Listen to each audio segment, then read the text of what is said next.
You really learn that a day is just a day, right? You're like, I know it's our first anniversary, but I'll be back in 9 months and we'll just have to celebrate then, right? You find a way to overcome that and minimize what you really want to be an important thing, but it can't be, because when you're out fighting, you can't stop to do that. You can't have a minute.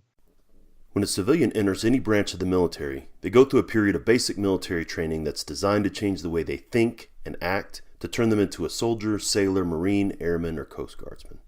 Hard work, hard work. Hard work, hard work. Hard work. This is seen as an important time in the individual's life, critical for the proper transition from being someone not in the military to part of one of the greatest fighting forces on the planet.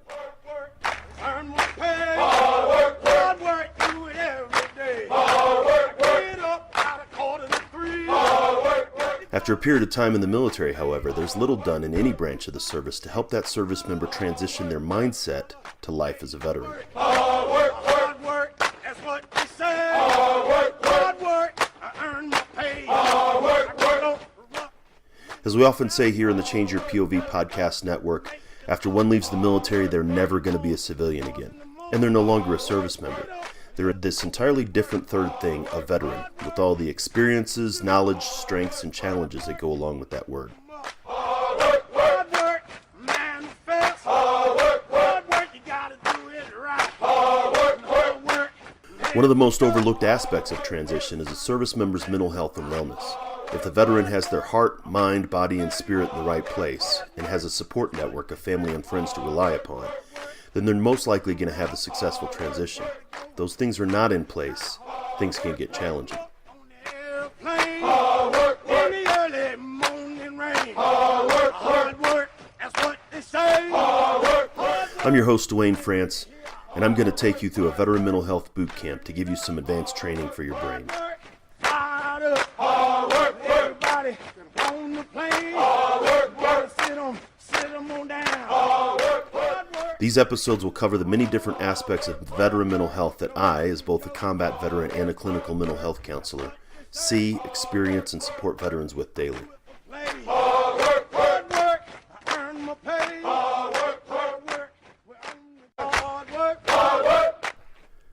I'm going to be joined by both veterans and mental health professionals talking about what you need to know about the stigma against seeking support, the different areas we need to understand, and provide some resources for when you think you might need them. That's what they say. Hard work, earn my pay. Hard work, do it every day. Get up in the morning and out of the rack, because this is some information that could very well save your life. Welcome to Veteran Mental Health Boot Camp. Another day to work. Hard work, that's what they say. Hey everybody, welcome back to the Headspace and Timing podcast. As you know, we're pretty far into the series on PTSD, TBI, and beyond. What we're trying to do here is trying to give everybody an understanding of what veteran mental health is, what it looks like, and really going beyond just what people think is PTSD and TBI. I welcome you to go back and listen from the beginning. And we've had guests on pretty much every day for the last 2 weeks talking about their different area of expertise regarding veteran mental health. And so, as you know, today we're going to be looking at one of the last aspects of it. And we're going to be talking about veterans and families and family systems and how veteran mental health and veteran family mental health really kind of coincide. So to join us in doing that, I'd like to welcome a colleague, a friend, a mentor at times. I mean, Josh and I have known each other. We've worked at the same agencies, overlap sometimes, but I think that we've known each other for probably about 3 or 4 years in the counseling community here in Colorado Springs. So, Josh, welcome to the show. Thanks for having me, Dwayne. So I'm Josh Kreimeyer. I'm a licensed professional counselor, licensed marriage family therapist. I'm also an AAMFT approved supervisor. In addition to that, I'm an Army combat vet. I got two deployments under my belt. So that's me. Glad to be here. Talk about veteran and family mental health care. Yeah, so I was looking a little bit on your bio. You like me bridge the gap between sort of the peacetime army and the wartime army. You had a deployment to Kosovo, which was in that weird stage, that Balkans kind of stage between the Gulf War and then 9/11, and then you were there in '03. So tell me a little bit about your military career. Sure. So I got into the military in 1998, joined the Army, and I had actually tried to join the Navy. In all honesty, confession's good for the soul. I come from a Navy family. My grandfather was retired Navy, and I have a couple uncles that were in the Navy. And at the time, before 9/11, there wasn't as much going on with the ground pounding forces.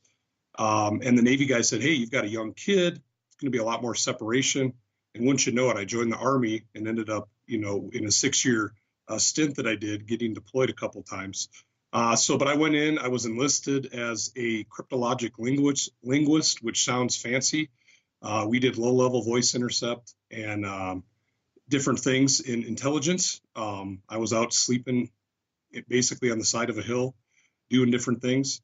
So I did that. I got out after my deployment in 2003 to Iraq. Part of OIF, the initial push in, and we kind of like to make things sound cooler than they are. We're in the military. That's right. When I was stationed outside of Fort Meade, I had a lot of cryptologic linguists that would come in and try to pretend like they're James Bond. Oh yeah. And I said, you sit in a basement with headphones on, so let's not let's not That's right. Make it more than what it is. So you were there, and you had, like you said, a couple of deployments, and then you transitioned out of the military. But you weren't a mental health professional while you were in the military. How did that transition occur? Sure. So I did get hurt while I was deployed. I fell off of a 5-ton, landed right on my back during some, excitable times that we had there. So that was really one of the main catalysts for not staying in. I planned on going green to gold, becoming an officer. That was my plan. And at any rate, got hurt, got out, tried to join the National Guard, actually, tried one last time to stay active. And I was too broke. I had sleep apnea as well. So started my journey of readjustment to civilian life. I had a couple of really rough years, like a lot of people do when they transition out of the military. So I had my own personal readjustment struggle story. Really dark time. And at some point, I got to using my own mental health services, and it was enough of a kick in the butt to keep me going in a good direction. But I also realized that it wasn't always what I needed, specifically with family care, that I can talk about in a little bit. I'll save that for some of the other discussion. But yeah, I basically looked at the things that I did in my life that kind of brought me joy. If I could speak frankly. And I worked at Walmart in college, and I was the one that was there trying to help people find stuff. I wasn't hiding in the back, putting bicycles together all day. I was a team leader in the Army, and I actually cared about my guys. A lot of leaders didn't necessarily care. They just said, "Hey, you're here to do a job, do it." And but I found myself getting involved with trying to help them become better soldiers and better people. I was really passionate about that. So those kinds of thoughts just led me to looking at different fields. I had voc rehab that I was able to use.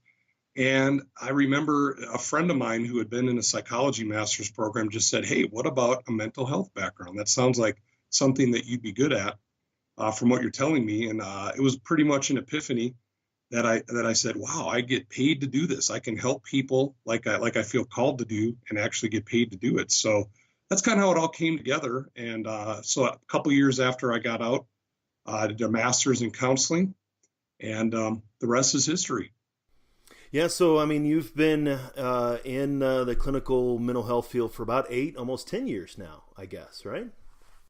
Yeah, I got my degree in 2007, so about 10 years. Yeah, so I did internship, post-degree stuff out in Missouri. I was in Springfield, Missouri. And part of how I ended up out here in Colorado is there was not sustainable wages there. I did a contract after I got out, and it was 50% 50-50 from the agency, and most people are paying $5 for their therapy. And, I have a heart to serve like many of us do. And so that worked for a while, but it wasn't paying the bills. So I moved out here to Colorado. I got a job with the Bureau of Prisons. That's what moved us out here. And it was a residential drug and alcohol program. Did that for a couple years. So I guess I'll jump ahead to that piece, just getting to where I am now. Worked there. I thought I'd be there for a few years, just a couple that I had to do. I did my time. It was a wonderful experience. I learned a lot. There's actually a lot of vets in the prison system, unfortunately, that I ended up getting to work with. And then I got on with the VA, which was actually one of my goals in moving to Colorado Springs, big military town, right? 5 military installations, lots of us vets that want to settle here. So yeah, I worked for the VA Vet Center for the last 6 years. And then I've been with Regis University since then as a faculty, marriage and family therapy faculty. So, and that's quite a journey, and like I said, I know you and I have interacted, professionally and in the community quite a while. But the reason why I asked you on specifically to this is your background in marriage and family therapy, and so for you listeners out there, way back in episode 1, you can go back and check it out, and I'll throw a link. But kind of talking about the different level or different kind of mental health professionals. Whereas Josh is a master's level counselor as an LPC, licensed professional counselor, but he's also another type of master's level counselor called a marriage and family therapist. And so I know, Josh, you and I had talked about this offline, but you saw marriage and family therapy, you saw a greater need for that than just individual counseling. Could you talk about that a little bit? I did, yeah. So my first supervisor, when I was a counselor, I hadn't done the marriage and family therapy training yet. He really stuck with me, a bunch of stuff that he said, but one that really sticks out is I was working with children a lot. That was initially what I wanted to work with, was child and adolescent populations, doing a lot of play therapy. And he basically said, hey, you have to understand that you can't work with parents and not work with the family.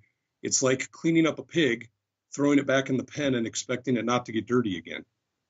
And that really stuck with me. And I realized that a lot of the kids I was working with were not getting better because the issue was actually the kids' quote unquote problematic behavior was actually just a reaction to parental stress and family distress. They were just acting out. They didn't have the words to say that, but their behaviors were that. So I would help them not do whatever the parents were wanting them not to do, but then it would come right back. And so that was really the catalyst for me to begin doing more education and training with marriage and family therapy. Eventually, I did a postgraduate marriage and family certificate at Regis University, where I now teach. And I also so that's my professional piece. And personally, when I came back from Iraq in 2004, end of 2003, December 2003, into 2004, I reached out for help. I realized that my marital relationship needed some help, some fine tuning. And I went to the VA, which is where I had care and access to care. And I said, hey, I need help. My wife and I could use some help talking about some stuff. And to be honest, it was abysmal care. It happened to be a social worker that we saw. And she basically turned it back on us. And didn't really give us much to go on. I saw her for 2 sessions.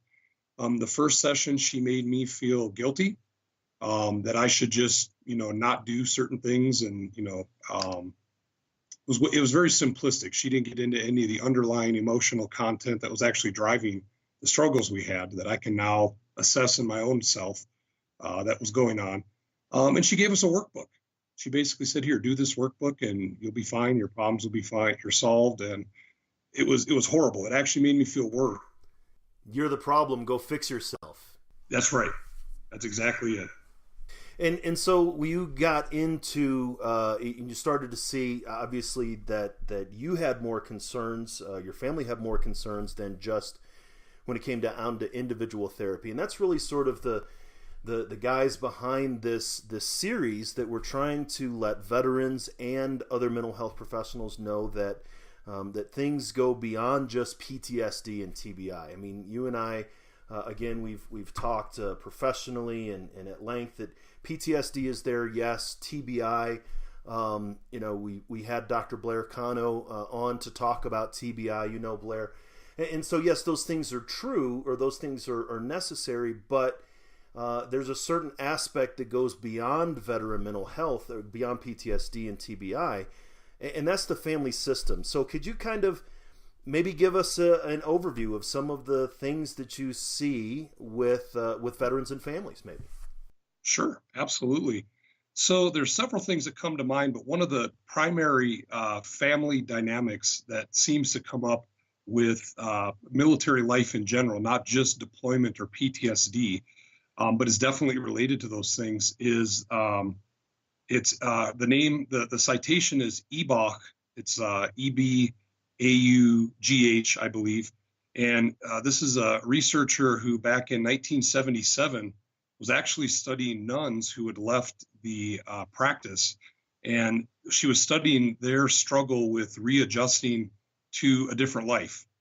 And it wasn't until more recently that some of that study, or those studies, I should say, were applied to military families.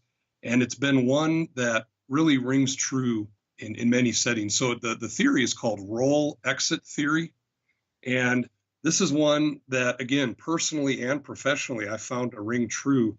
I've used it a lot in my work. So the essence of role exit theory is that with separations that we have in the military, whether it be field time, deployment time, training time, any number of things that break apart the connections that families establish, that we separate ourselves from roles that are central to our identity. So, for example, when I'm a father, it doesn't mean that I'm not a father when I deploy, but I take that role and I'm not functioning the same in that role while I'm deployed. I'm focused on me. I'm focused on my team. I'm focused on staying alive downrange. On the home front, the spouse becomes a single parent for the entire time of the deployment. So that's a new role. They've given up the role of having a partner to be there to help them with things. And so basically two people get separated from the roles that they have to find new roles. And then the struggle comes in trying to reestablish roles and new roles when they come back. So for example, I can share a story from the trenches of my marriage. I came back and my wife was very excited for me to come home, of course. And a lot of this happens after the honeymoon periods. There's kind of a euphoria that comes when you first come back, and, you know, you can do no wrong. The kids love you. They want to play. You have fun. You go out for dinner. You do these kind of things. But as soon as that fades, which happens pretty quickly, you get into the reality of living life together again in these new roles. So my wife, when I came back from deployment, she had a long list of projects for me to do around the house. She was looking forward to me helping, collaborating, jumping back in. What was interesting is that she was actually resentful of me trying to plug back in. She wanted me to, but she was also emotionally resentful towards me because she had established her own way of doing things while I was gone. So luckily for us, I'm a counselor. She's done a lot of behavioral work with children in the school system. I think we had enough insight to kind of figure some of this out on our own. And then I was able to apply some of the stuff I was learning professionally to my own marriage. But it took a lot of time to readjust to those new roles and figure out, how we wanted to settle into those roles. With children, a lot depends on the age. Very small children, their resentment comes with a cold shoulder, a turning away from. They've lost some of the primary years, and I'm talking like 5 and under. Kids have lost their attachment years, which are very formative in building connections. It doesn't mean you can't rebound from that, but younger children can also have what I feel is like kind of resentment is one of the core feelings. And they also have to readjust to having mom or dad back home. And it just changed. Basically, the essence is there the same for kids. It just comes out different ways. School-age kids have some words they can share. They can be like, I'm mad at you. I'm upset. They will say these kind of things. And you have to allow in the role readjustment, you have to allow the children to express that. Otherwise, it just gets bottled up without it hurting the parents too much. So you have to do some education with the parents to help them understand that hey, this is legitimate. Children just need to be able to express these things. And if you don't let them express it healthfully, it's going to come out in more negative ways. Teenagers, they have the words, but a lot of times they act out in self-harm behaviors, drug and alcohol, drinking and drugging, delinquent, what might be called delinquent type behaviors. And it's different for different kids. But to me, what I've seen and what I've studied is a lot of it relates to readjustment. It's the readjustment home. There's lots of ways to deal with the separation itself, and people just get on autopilot, and out of survival, you have to just do things to make it. The real problems come when you reconnect and you come back together. Doesn't mean there's not work to be done when people are separated. Families at home can get triggered by the news. Soldiers that are downrange or service members that are downrange can get triggered by a phone call, missing something going on at home. So anyhow, that to me is one of the primary dynamics in a family system related to military service. It's really interesting, and I see a lot of the same things in the individual clients that I see when they talk about relationships, and even as you said, in my own experience, and that can be exacerbated, I think, by the multiple deployments. I know I've often said that there wasn't a calendar year between 2006 and 2013 that I was home for a full year.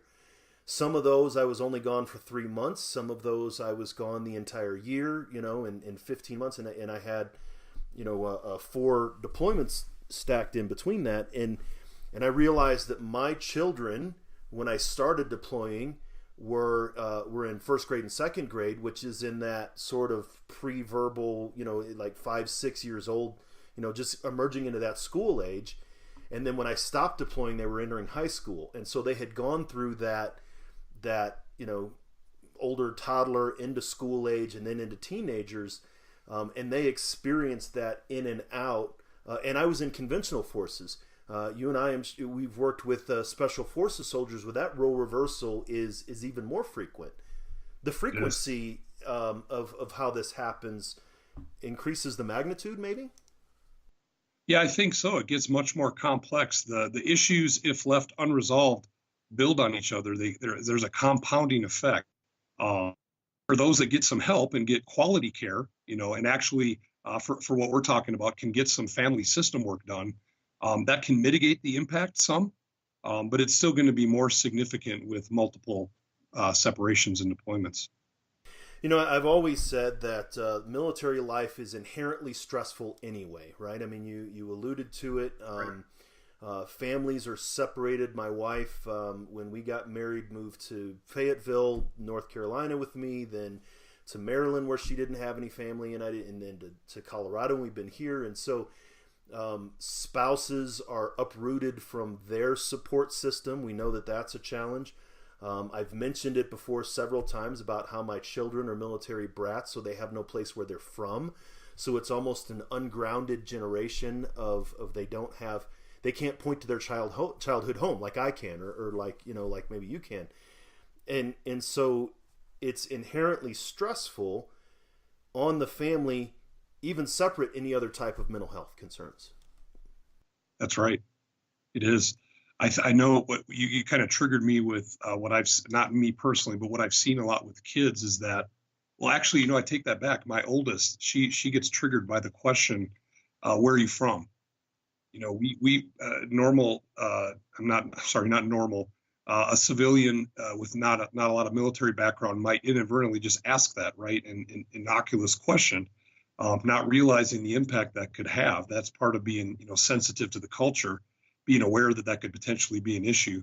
So instead of saying, where are you from, where do you claim, or asking different questions, different ways.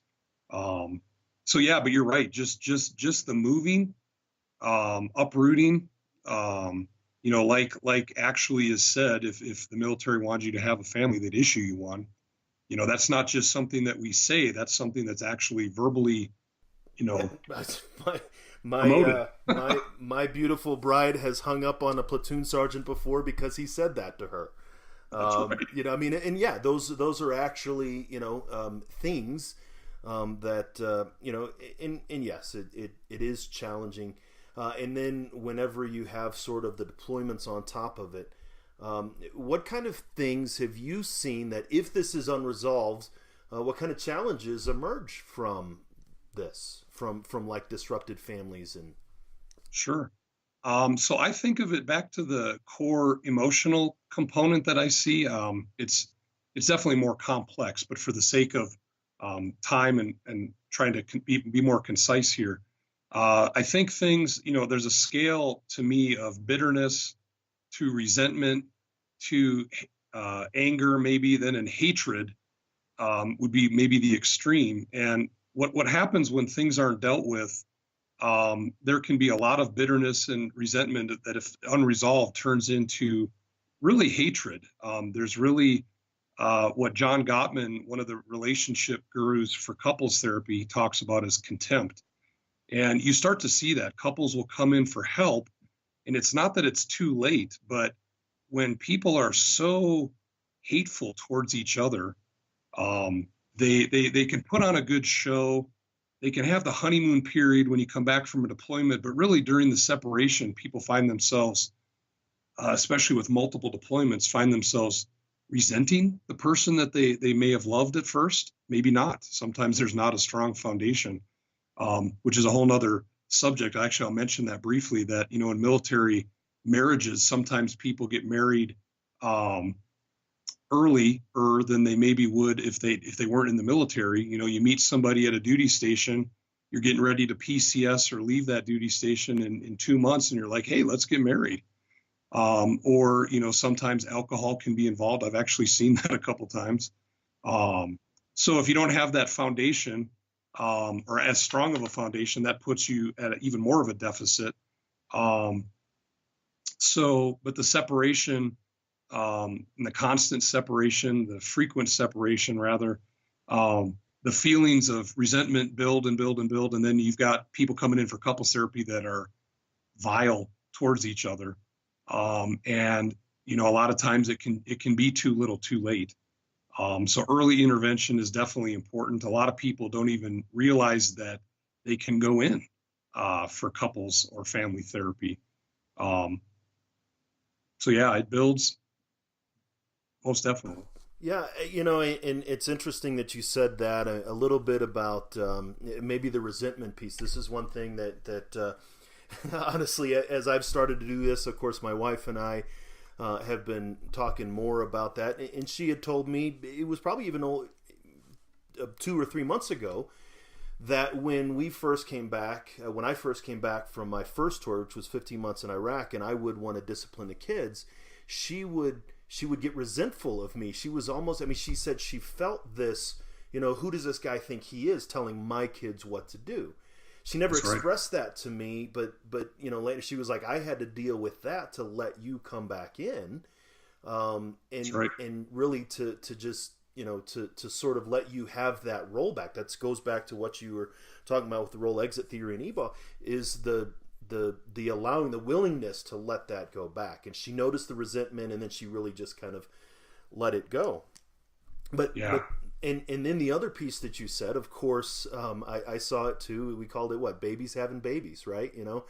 18, 19-year-old kids were in love, and the military pays us money to be married, right? There's more money. So there's a monetary incentive.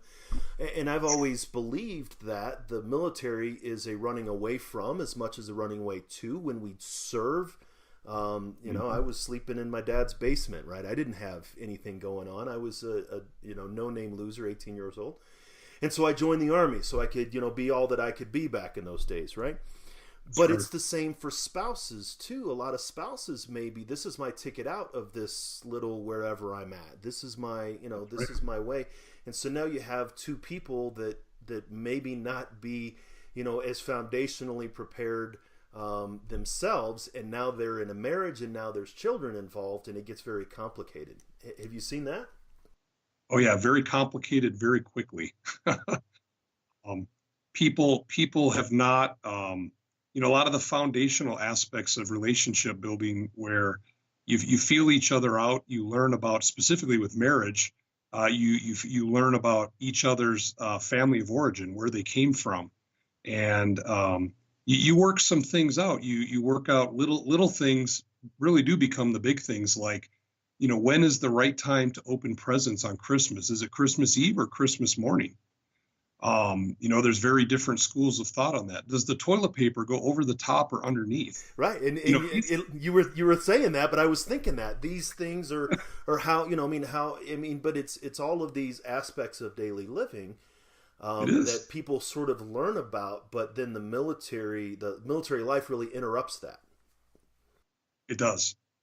You wherever you are in the bonding process and the learning about each other process, that gets severed, for various reasons. I'm going to jump back to kids with this example, but it struck me the other day. I was talking with someone that I hadn't processed this myself, that I missed each of my children, their first steps. And it always kills me. It kills me to say that. I have a very strong emotional pang.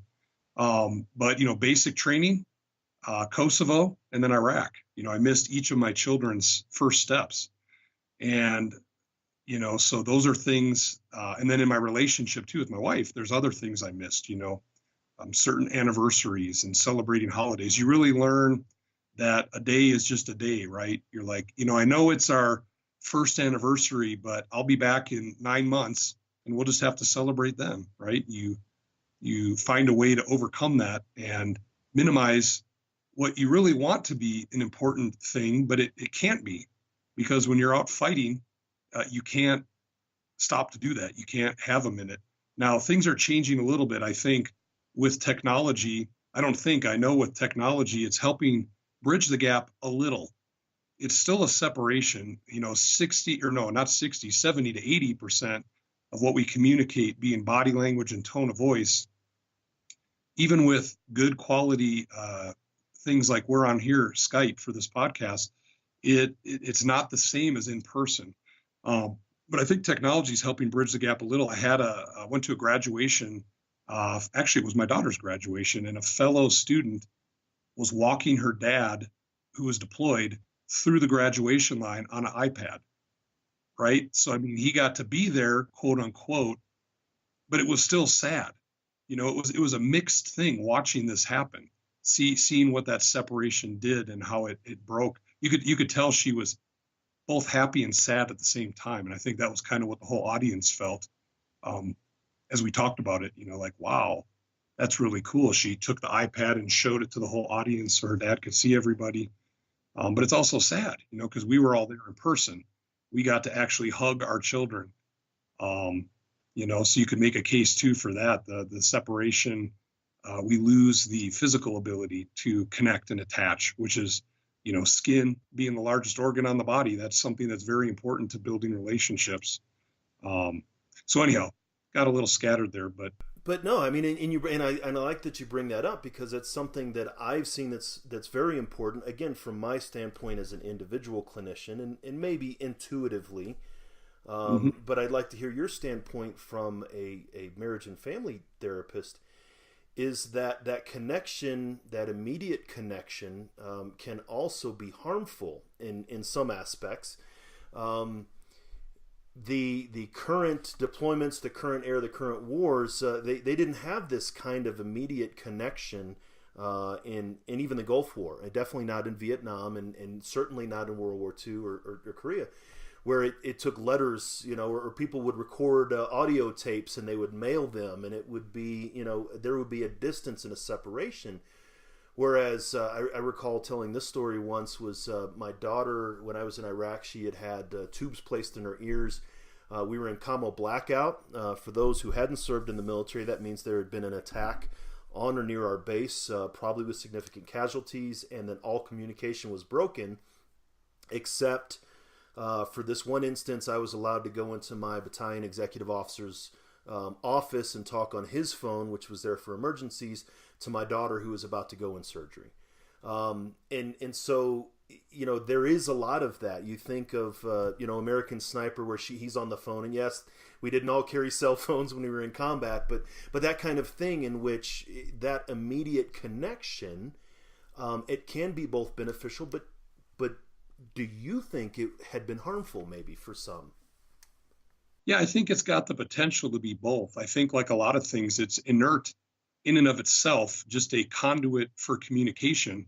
It's kind of like Facebook and social media. It's a blank slate, but how much mud is slung on any given day, right, from either side of the political aisle or whatever else. So I think, the technologies for, talking about families being connected and staying connected, it's got pros and cons. A lot of commanders, as you probably know, Dwayne, right, they always tell us, you got to keep your head in the game, right? And you got to keep any troops that are under you.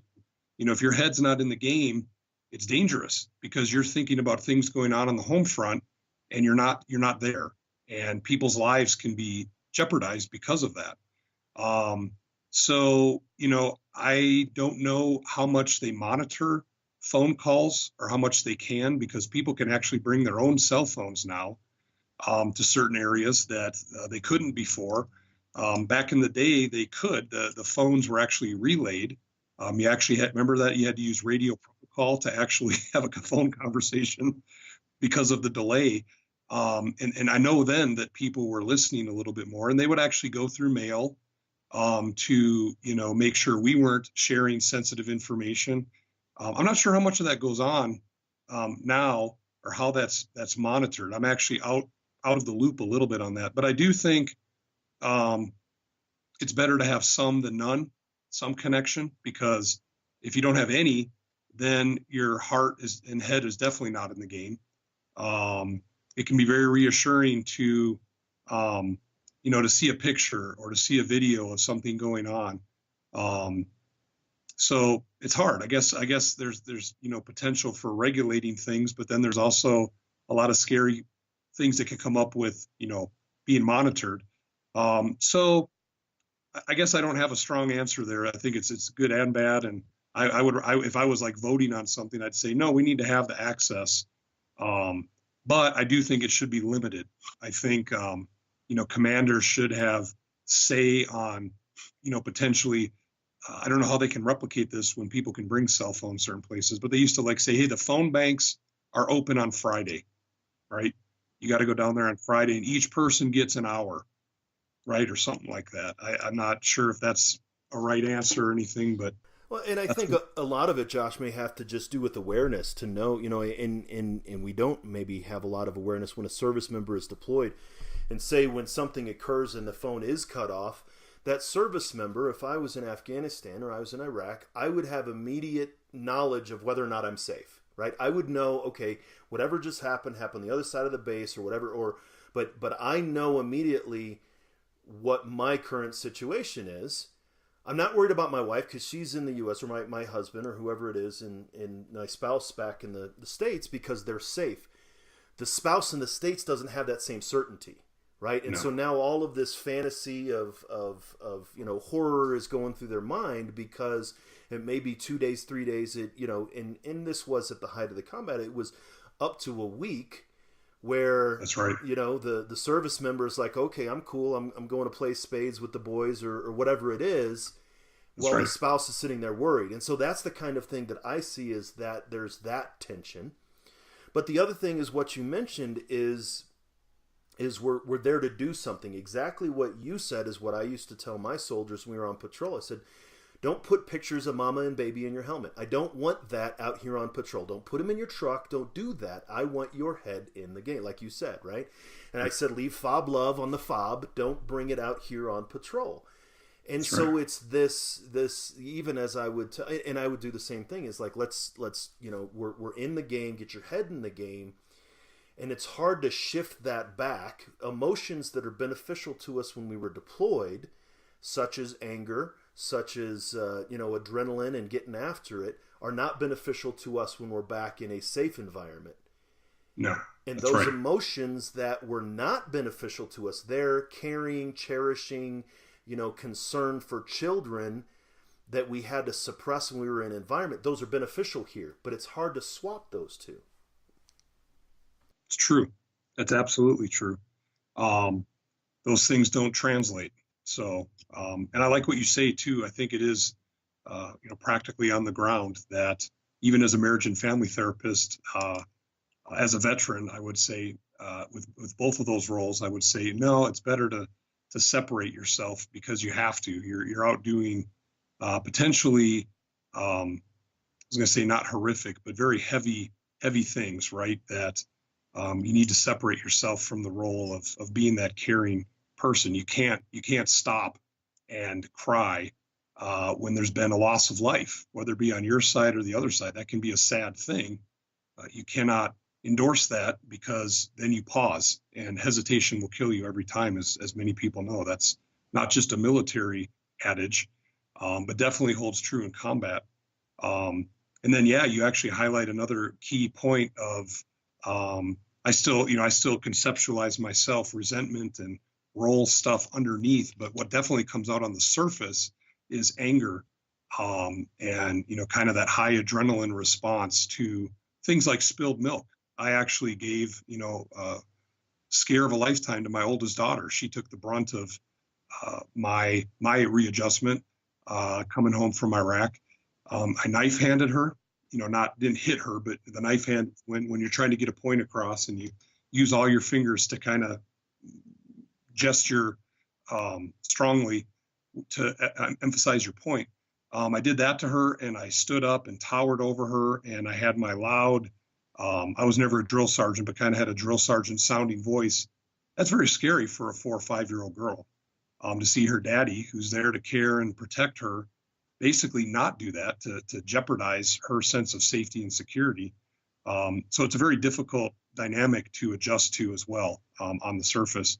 My children, one of the things that it's hard to shake all of that. There can be a ripple effect and a residual impact for years. So I'd consider myself, having gone through a lot of family work myself and being a family therapist, trying to implement a lot of things that I learned from the work I do and what I've studied. But one example for me is, my kids still know to this day not to wake me up. If you come up and you grab me, or even just push on my shoulder to try to wake me up, I still am prone to waking up swinging. The adrenaline just kicks in. And so, there's work that can be done, and there can still be things get so deeply rooted, specifically in combat, the high adrenaline, the really it's a non-break. Even when you're resting, you're not resting. You still have a loaded weapon with you. You sleep at night and you've got your rifle right there. I was a 203 gunner. I had a grenade launcher. So I always had my, I had 2 ammo cans full of high explosive grenades, and it's hard. It gets so deeply wired that also becomes one of the key struggles for the person that's deployed, is how to adjust to uncertainty. Loud noises, like little kids, they can be very unpredictable and very loud. Specifically, teenagers can be that way too, and their moody, broody attitude that they can have sometimes can really be a trigger. When you're used to telling your troops, "Hey, do this right now," right, and they follow the order. And how does that work with a teenager? Anybody that's got teenagers is going to tell you, yeah, there's times where you just want to grab them and hang them up on a hook or something, because they don't follow orders. That's and that's something that you bring up. And again, in my own experience, when I was in Iraq, again, 15-month tour, I was company operations sergeant. I was one of 4 people in charge of the company, right? Company of 180 something people, right? It's the commander, the XO, the first sergeant, and Sergeant France. And so if I said do something, somebody did it, right? And there wasn't much question. Then I came home on my mid-tour leave. For those of you who haven't served, if you're overseas for a period of time, you get to go home, have a 2-week break or about that, and then get to go back. So I went home on my mid-tour leave, still in my Sergeant France role, and nobody would listen to me. My wife wouldn't listen to me. The cats, the animals wouldn't listen to me, right? It was just so, and I wanted to, and I did, I think. I said to my wife, I was like, but don't you know who I am? And she was like, I don't care. And so that goes into that role, the role exit theory you're talking about before, is in the role and out of the role, and in the role and out of the role, and especially with our are more frequently deployed, or the high op tempo, even in your 6 years and even NTCs and training and things like that, it's in and out.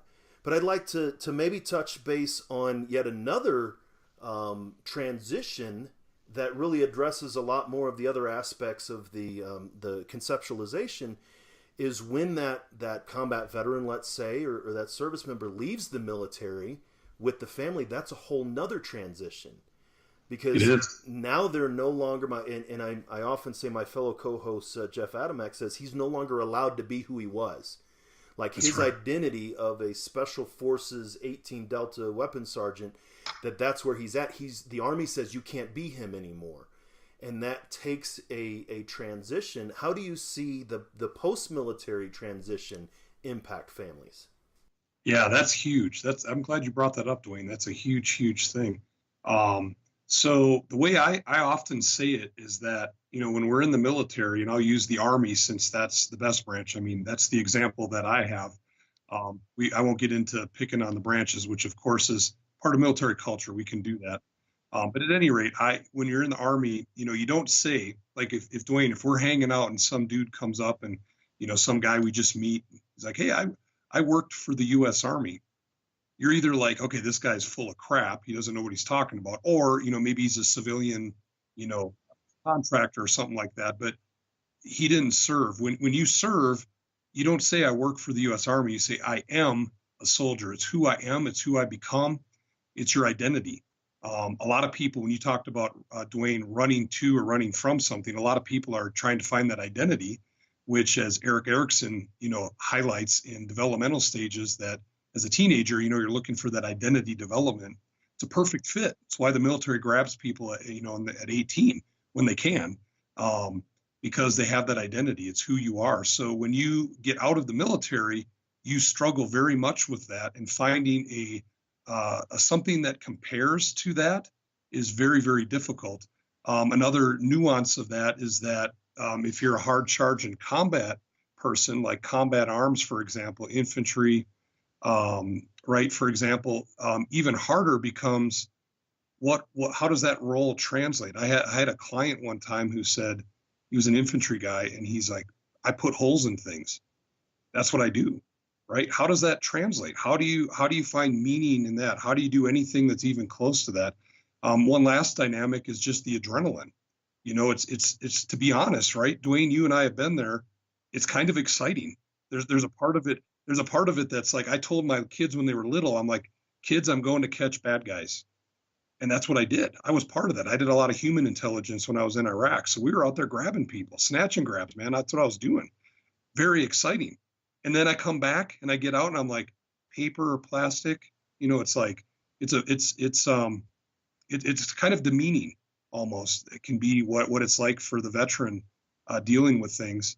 And, families, if they don't have some psychoeducation, if they're not aware, or well-intended family members, or just neighbors, or anybody that's not in the military, can very simply say, well, why don't you just get a job, get on with your life, use that GI Bill, do something. It doesn't happen like that. I think everybody has a process. I think it takes time. I think if you have the right resources, it can happen sooner than later, and it should, because people basically waste their lives. They kind of drag their feet, and in their misery, they wallow in their inability to reconnect with family, to find meaning and purpose in their lives through work or some kind of vocation, something to do with their time. So it's a huge struggle. There's no doubt about it. And, one of my favorite books that I've ever read, I don't know if you've read this one, Dwayne, The Heart and the Fist. No, I haven't, but you got to put that on your list. And I'd say anybody watching this, I don't mean to make a plug for it, but so real quick, The Heart and the Fist, this guy, Eric Greitens, it's a fascinating book. It's basically broken into thirds. The first third, the guy was an Oxford scholar. He was a boxer. So he's wicked smart. He's also tough. He was a good boxer. And he did humanitarian work with Mother Teresa's organization in Rwanda, Bosnia, different things. And he did a lot of good work. And he realized at some point, the title of the book being The Heart and the Fist, he realized that the heart wasn't enough. You can't just hug everybody and make the world a good place. That's a not novel idea, and nobody hates war more than someone that's been there. But you realize very quickly you can't just do that, because there's a lot of bad people out there that, you know, wish harm on us. So he didn't do a good job in the book describing this, but he became a Navy SEAL. He didn't describe that transition, but at some point, you know, you don't just become a Navy SEAL, but he decided that he needed to do that and he needed to do more. So it's one of the best depictions of military training that I've ever seen or read about. I've never been to BUD/S, of course. I was not a SEAL, but the description and how he describes the training is phenomenal. It's amazing to read. And then he talks about his missions that he did and how he used the fist, you know, and his military might to enact change and positive things in the world. So my point in what we were just talking about here is that the third part of the book, he talks about his transition out of the military and how he struggled. And he created an organization. He's the founder of the Mission Continues, which you may have heard of. Yeah. And so the Mission Continues basically started as a fellowship. They took one person at a time and gave them, they paid for them to work at a volunteer organization of their choice. And anybody that's done career counseling courses, they did a lot of Holland, what color is my parachute book, where they actually figure out where's the best fit for you. They didn't just say, hey, just find some place to work. They found a good fit for, you know, help you rediscover your passions and your giftings and stuff. So they moved from that, just funding somebody working someplace for a year, to they actually have platoons in most major cities now. They do both things. They have those fellowships, and they also have platoons that do service projects. So they provide a lot of resources for veterans going through that, and it gives it's kind of an intermediary conduit where it's military themed. You know, you join a platoon, and I don't know if they have ranks or not. I think they do. They might have like an LT or lieutenant that's in charge of the platoon for that city, and then they deploy on service projects. So out here in Colorado, it might be forest fires, and they actually send the platoon up for anybody that could go, and they do service. Well, that taps into what we have in the military. We serve. Everybody that joins has some aspect of wanting to serve and make the world a better place. We might word it differently, but we all have it. So anyhow, just an example of what's out there helping people with that transition. No, I like how you said that, and I'm definitely going to make sure that the Heart and the Fist is, there's a link to it in the website, on the show notes, and the Mission Continues. I have held Governor Greitens, because now he's a governor of Missouri. He's recently elected governor, as an example of the potential of veterans, not just for the negative aspect of mental health, but the positive aspects of veteran mental health. You and I, although, individually, and both of us have shared some of this now, and you and I have shared some, offline, it's not been an easy transition, but we've made a transition. We've created another mission, and veterans of this era have the ability, and I believe the responsibility, to make an impact on this century the way that the greatest generation, the post-World War II generation, had an impact on the last century. And I really like that you brought that out, because Eric Greitens and even you, and those of us, not everybody needs to be a governor. My grandfather left World War II, or two grandfathers. One became a tailor and one became a mechanic, and they both had successful businesses and careers. But it's a way to reinvent yourself.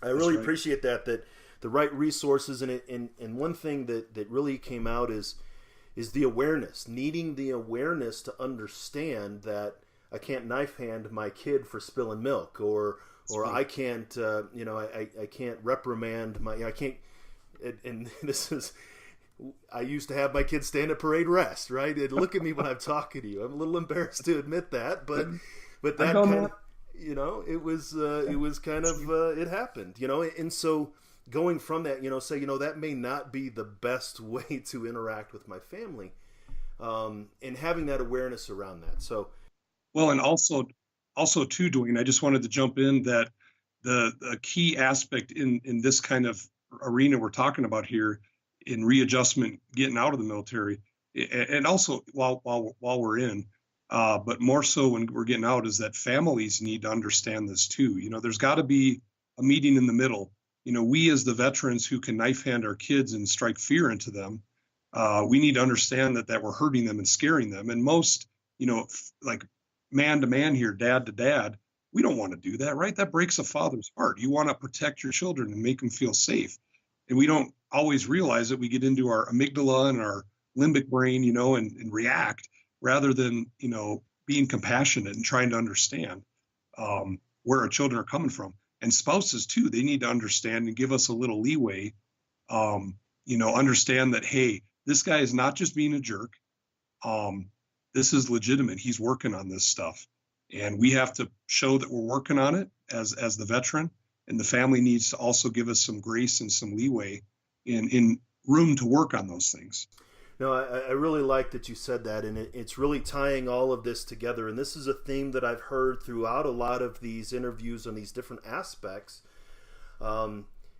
is that you can't just explain it away, said, oh, he has PTSD or, oh, he has TBI, right?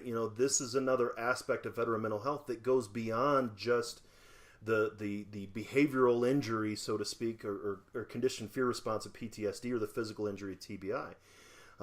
And so understanding that's the whole reason why we've done this series of podcasts. It's the whole reason why, you're speaking and I'm speaking and trying to be able to raise awareness in the veteran themselves, in the community, and then amongst our fellow mental health professionals. So I really appreciate you coming on the podcast today and talking about that. It's exactly, I think, what, an introduction to sort of how family systems impact veteran mental health. If the listeners want to learn more about what you're doing or maybe how to get a hold of you, how would be the best way? Maybe social media, Facebook, Twitter, that kind of thing? Sure. Probably the best way is just if I give my Regis email, or I'm faculty. It's the easiest way to get in touch with me. And I have all my resources here. I'm actually in my office here at Regis. So my email is KREI, the letter M as in Mike, and then 368 at regis.edu. That's REGIS. So Kilo Romeo Echo India Mike 368 at Romeo Echo Golf India Sierra .Echo Delta Uniform. 15 years later, Josh, you still got it, man. That's nice. Right. That's right. It's the last thing. Your drill sergeant would be proud of you to be able to spell phonetically.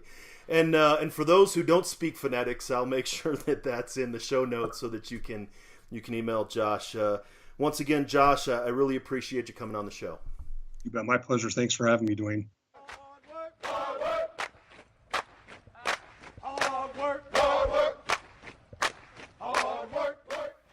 So thanks for listening to that episode with Joshua Kreimeyer talking about family systems and veteran mental health.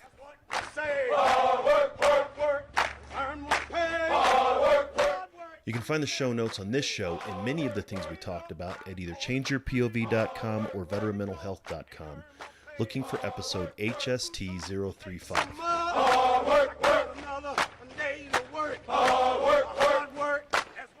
This is the 11th episode of Veteran Mental Health Boot Camp, a series brought to you by the Change Your POV Podcast Network and the Headspace and Timing Podcast.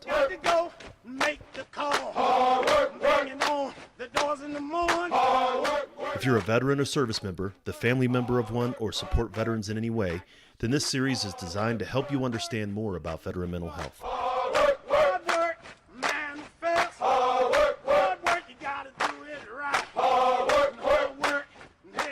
If you're just now getting into the series, go back and check out episode HST025, where we introduce the concept of looking beyond PTSD and TBI in regards to veteran mental health.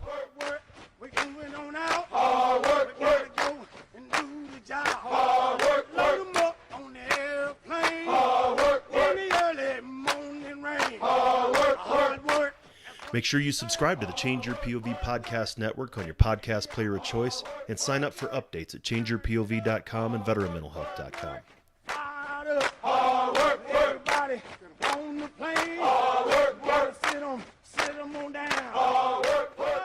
We would love to hear your feedback regarding this series and all of the shows in the Change Your POV Podcast Network. You can do so by visiting our Facebook group, leaving a comment, or review on iTunes.